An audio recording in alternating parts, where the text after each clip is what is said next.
इस फिगर में हमें ए बी 5 सेंटीमीटर दिया हुआ है और हमसे ट्राइंगल ए पी क्यू का पेरीमीटर पूछा है। तो हम जानते हैं कि किसी एक्सटर्नल पॉइंट से हम दो टेंजेंट ड्रॉ कर सकते हैं।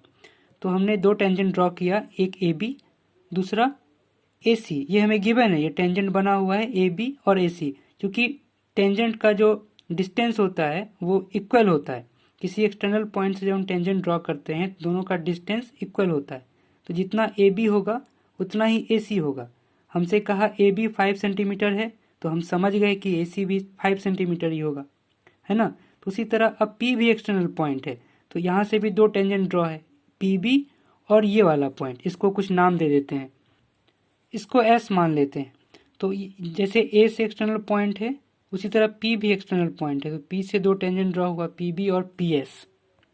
तो हम पी बी को कुछ मान लेते हैं, जैसे हमने मान लिया एक्स, पी बी एक्स है। अगर ये एक्सटर्नल पॉइंट से दो हमने टेंजेंट ड्रॉ किया, पी बी और पी एस, तो जो पी बी होगा वही पी एस होगा।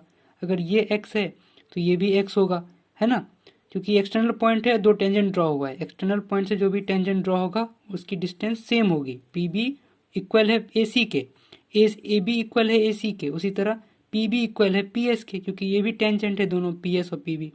उसी तरह क्यू एस भी इक्वल होगा क्यू सी के, तो इसको भी हम कुछ मान लेते हैं वाई।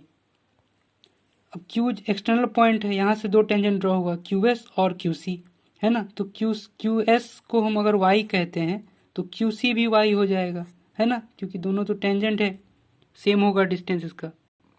अच्छा, अब अगर ए बी 5 सेंटीमीटर है और पी बी एक्स है, तो ए पी कितना बचेगा। हम ए बी में से हम x हटा देंगे। अगर ए बी पूरा ए बी 5 है, उसमें से पी बी हटा दिया, निकाल दिया, x को निकाल दिया, 5 में से x निकाल दिया, कितना बचा 5 माइनस एक्स, है ना। तो हम यहाँ लिख लेंगे 5 माइनस एक्स। उसी तरह इधर भी ए सी 5 सेंटीमीटर है, उसमें से हमने क्यू सी को निकाल देंगे तो हमें ए क्यू मिल जाएगा। 5 में से y अगर हटा दिया, निकाल देंगे, तो हमें ए क्यू मिल जाएगा।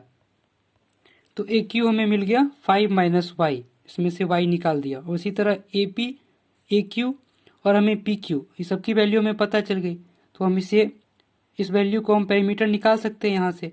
पेरीमीटर का मतलब होता है बाउंड्री पे चलना। अगर हमने ए से चलना शुरू किया, ए से हम पहले पी तक आए चलते हुए, तो कितना चले 5 माइनस एक्स, फिर पी से एस तक चलेंगे, कितना चले एक्स, फिर एस से क्यू तक वाई, फिर क्यू से ए तक 5 माइनस वाई। सबको ऐड कर लेंगे, पेरीमीटर पता चल जाएगा। तो यहाँ हमने ऐड कर दिया है। हमने ए से चलना शुरू किया, कितना चले पी तक 5 माइनस एक्स, फिर पी से एस तक कितना चले एक्स, फिर एस से क्यू तक वाई, फिर क्यू से ए तक 5 माइनस वाई। सबको ऐड कर लिया, यही पेरीमीटर होता है। तो हम इसको सॉल्व कर सकते हैं। अब माइनस एक्स ने प्लस एक्स को मार दिया, उसी तरह प्लस वाई ने माइनस वाई को मार दिया, तो 5 प्लस 5 कितना बचा 10। 10 क्या सेंटीमीटर, है ना, यूनिट तो सेंटीमीटर में दिया हुआ है। यही हमारा आंसर है, ये पेरीमीटर है इस ट्रायंगल ए पी क्यू का, ठीक है।